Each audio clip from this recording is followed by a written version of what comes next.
All right, let's move on to the next presentation.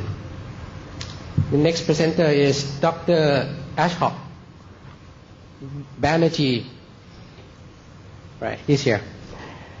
He will be presenting the paper entitled Innovation in E-Learning Through Sponsored Project-Based Learning. He is currently... Hello and welcome. I'm presenting this paper. My colleague Dr. Barbara is currently not here. In fact, today is her marriage day. She's getting married today. And she sends her greetings to you. Yes, we at FORM, both of us teach at the Jones International University. It is the first accredited university in the world. And I teach from Calcutta, virtually from Calcutta, from my room. And my students are all over the world. And Jones is the only university where all our faculty are virtually located throughout the world. There's faculty from Japan, faculty from UK, from Germany, from South America, and me from India. So like that, it's a total virtual organization, and same are the students. I see it's not e-learning, it is a real university because we are offering learning opportunity for everybody. Any university, main objective to provide learning opportunity. But for that, people have to go to campus. But in Jones, they have to just log on and get into online. We don't have a physical campus. There is a campus, it holds only the computers and other thing, and the administrative office, and rest thing is online. Today, I want to discuss with you what are the innovations can be done into e-learning based on our experience. We'll take Jones as the example, as a case study. First, I wanted to explain some rationale for e-learning, but this doesn't need to be covered in detail because in the morning session, Dr. Pavich discussed this very well. In fact, he described the whole space. So I will not go into much detail, I'll just briefly touch on that. And second approach, Dr. Bruce just said, and about the e-learning and the train, and that is what is happening. In fact, it is being seen today is the most fast-growing area where all the stock markets are falling throughout the world. E-learning market is the companies providing e-learning, their market is going up. Probably if you note that stock market reports. And that's why it is said that in future of learning will not depend on institutions that offer education, or it does not depend on whether they have a good building or good club or good system. All that matters is whether the education offers by the institution is what the salt.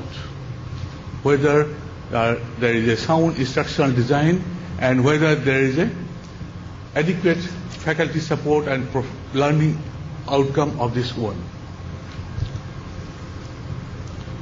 So first we'll say e-learning, I'll not go into this detail, everybody knows about this data, but what I want to show that population data, it can be analyzed. This data does not mean anything, but if you tie this all data and classify it into different sectors, we can see, I'm just taking example from India and China, we can see clearly that the pattern or the need of education for the masses is in the different area. So this is a problem of quantity. Same approach could be done for any organization. You could discover what is the problem of quantity. Probably, but mistakenly most of the institutions somewhere there people will be going for higher education.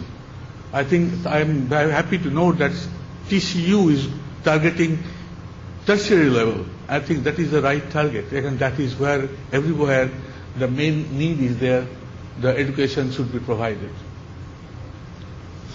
There is another problem, is challenge of quality. which is non-creative, boring curriculum, and that leads to tech rote learning and not hands-on experience, high dropout rate, insufficient teaching quality, not enough teachers. All these are the problems that compound the teaching quality. So we have two things: teaching quality problem and the quantity problem. But in terms of today's competitive world, it matters how the institution can match this one and how they provide adequately trained manpower for the community. So we have to manage the quality challenges of quality and quantity. Now there are several areas that could manage within that. Is faculty, management, resources, assessment, curriculum, all these things. Each area needs further investigation and further exploration. But what I'll discuss today is talk about concentrate only on the instructional model area and see how that could be improved, and that can lead to meet the needs of the Wave 2 generation. Okay? So, what does it need?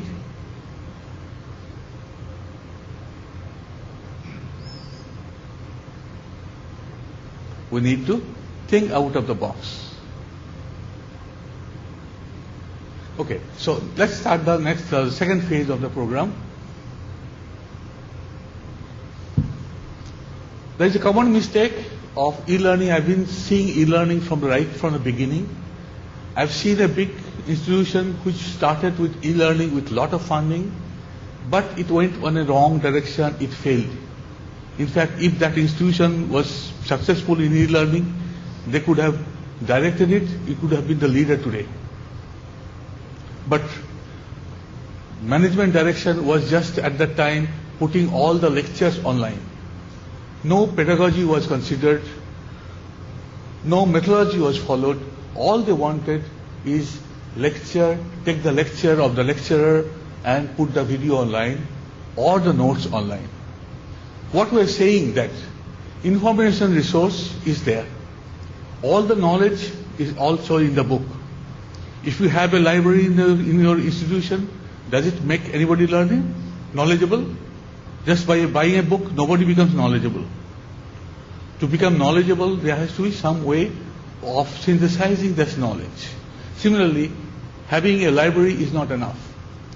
Or in the e-learning domain, converting that knowledge or information into digital form and putting that online, or having a lecture online, is just not e-learning. But unfortunately, that is what is happening. And today's record is there are more than 9,000 institutions that are offering online education. But how many of you have heard of them? And how many of them will survive? Nobody knows. So what is missing? Missing is we learn through community of practice. It's not just knowledge, it is there. We discuss the knowledge, synthesize the knowledge, internalize the knowledge. And this knowledge comes through social group practice. Everybody engage in its common activity and practice the learning and identify and internalize the main concepts. So it needs a community of practice followed on all the online information resource. Along with that, so what we have is the information resource is a total over holistic model where the information model is one. Then there is a social presence model which will provide the community of practice, but that also has to be supported by faculty. You cannot eliminate faculty altogether. In fact, faculty guides role changes because not a faculty, not a professor, it could be a facilitator. Role changes, it totally become different. It's a facilitation. And then there should be cognitive presence where the students develop their work. So to do this, there is a cognitive presence, and for this purpose, we use a project-based learning approach. where the project-based learning, students develop a professional synthesizing project, which is outcome of their learning thing that things they have learned. So this is the whole model. But you can see that top right, that area, that is a missing area still is the authentic problem. So to develop that, we want to further extended our system model further into the sponsored project learning, where it is extended thing. So within the JIU model, we have the quality access, sponsored learning, and curriculum, instruction, all these models are there. So in project-based learning, students, you develop a professional synthesizing project with the guidance of a professor identified in the field, and the guide could be from any industry, from any other organization, and the students' objective is students support, provide service to the sponsor. So they develop some projects for the sponsor which can be used in the field or it could be used in the industry. So students provide the service, and because they're providing service, they're developing a project for the sponsor which can be used in the field. The learning becomes much more authentic and much more realistic. So this is the missing area that of the GIU model had that, and what we have added now. And this model had promoted us to take it to the next level for doctoral program that we have started offering now. So it empowers, advantage is that it empowers learning professionally and meaningful project. Students explore the theory that they have learned and the application to a real life problem. Each coursework is closely with a sponsor and complete the project addressed by relevant and authentic problem. So we are extending the classroom exercise learning to the real life, and that it becomes meaningful. So student prepared, advantage is students are prepared to be active members of the network of practice because they learn how to network with others. They network with influential educators, and they develop a synthesizing project, synthesizing the learning experience. So we have seen that students connect to the leaders, students do professionally meaningful work, and it opens avenue for their further work in the professional.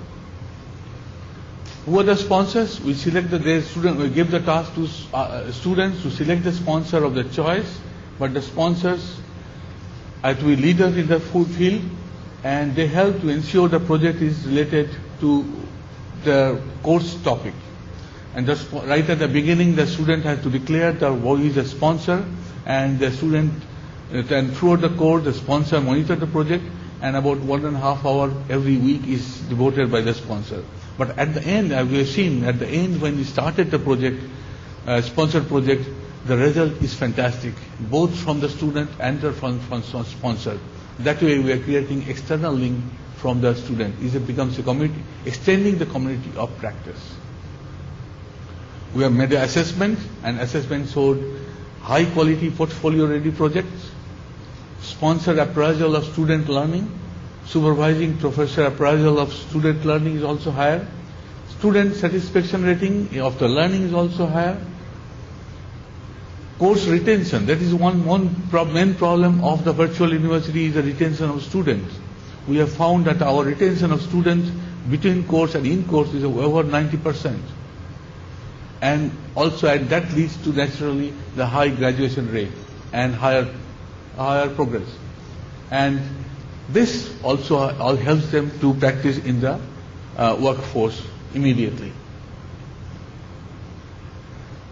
So main contention is that when we are going for online learning, not just putting learning material online, we need to provide logistic support, we need to provide faculty support, we need to provide authentic support, and that could be provided some sort of authentic project-based learning so that learning becomes much more authentic.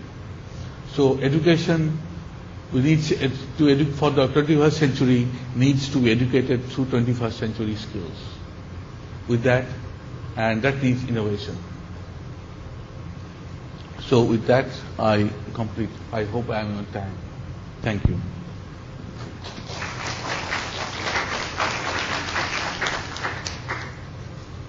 If you are interested, my email is there. You could contact me. And also, we are starting a project called Futures of Education project on my personal interest. You could also contact me if you are interested. Thank you. Thank you so much, Dr. Banerjee. Any questions from the floor? Okay. Go ahead. Blended learning will be considered a better environment to support this sponsored project-based learning.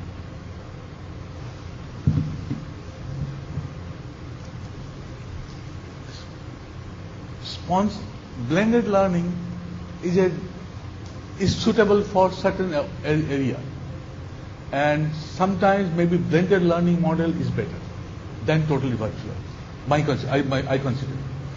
But in a blended learning model also, if you can connect the student to external through sponsored projects, that is why we go for apprenticeship, and that is also the sponsored project-based learning model can be applied in there also.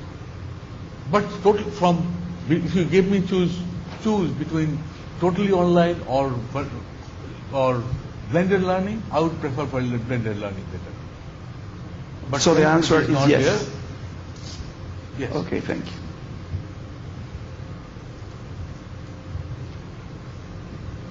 Any other questions? Right.